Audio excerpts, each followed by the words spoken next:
मत्ती रचित सुसमाचार 19वां अध्याय। जब यीशु ये बातें कह चुका तो गलील से चला गया और यहूदिया के देश में यरदन के पार आया और बड़ी भीड़ उसके पीछे हो ली और उसने उन्हें वहां चंगा किया। तब फरीसी उसकी परीक्षा करने के लिए पास आकर कहने लगे, क्या हर एक कारण से अपनी पत्नी को त्यागना उचित है?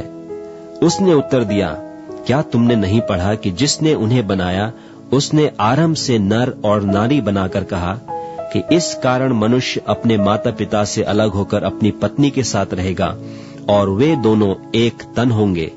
सो वे अब दो नहीं परंतु एक तन हैं। इसलिए जिसे परमेश्वर ने जोड़ा है उसे मनुष्य अलग न करे।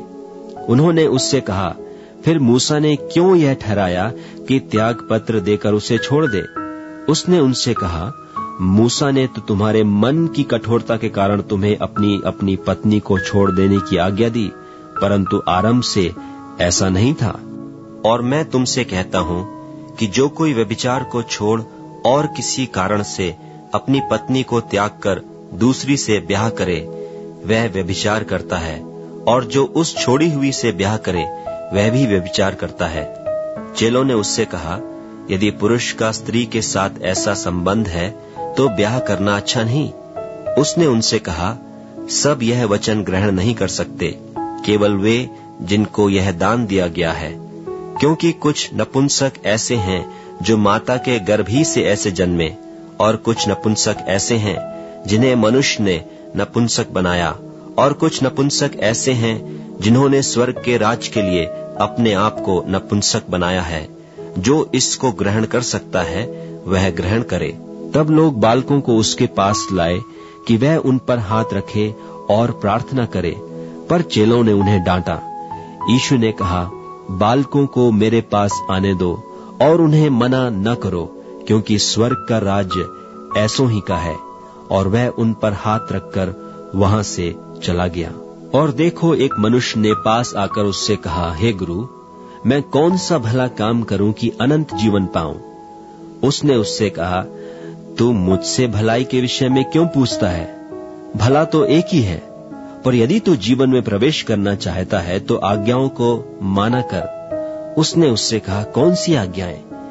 यीशु ने कहा, यह कि हत्या न करना, व्यभिचार न करना, चोरी न करना, झूठी गवाही न देना, अपने पिता और अपनी माता का आदर करना, और अपने पड़ोसी से अपने समान प्रेम रखना। उस जवान ने उससे कहा, इन सब को तो मैंने माना है, अब मुझ में किस बात की घटी है? यीशु ने उससे कहा, यदि तू सिद्ध होना चाहता है तो जा, अपना माल बेचकर कंगालों को दे, और तुझे स्वर्ग में धन मिलेगा, और आकर मेरे पीछे हो ले। परंतु वह जवान यह बात सुन उदास होकर चला गया, क्योंकि वह बहुत धनी था। तब यीशु ने अपने चेलों से कहा, मैं तुमसे सच कहता हूं कि धनवान का स्वर्ग के राज्य में प्रवेश करना कठिन है।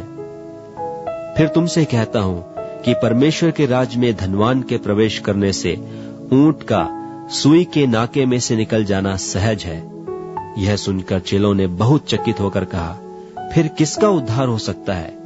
यीशु ने उनकी ओर देखकर कहा, मनुष्यों से तो यह नहीं हो सकता, परंतु परमेश्वर से सब कुछ हो सकता है। इस पर पतरस ने उससे कहा कि देख, हम तो सब कुछ छोड़ के तेरे पीछे हो लिए हैं, तो हमें क्या मिलेगा?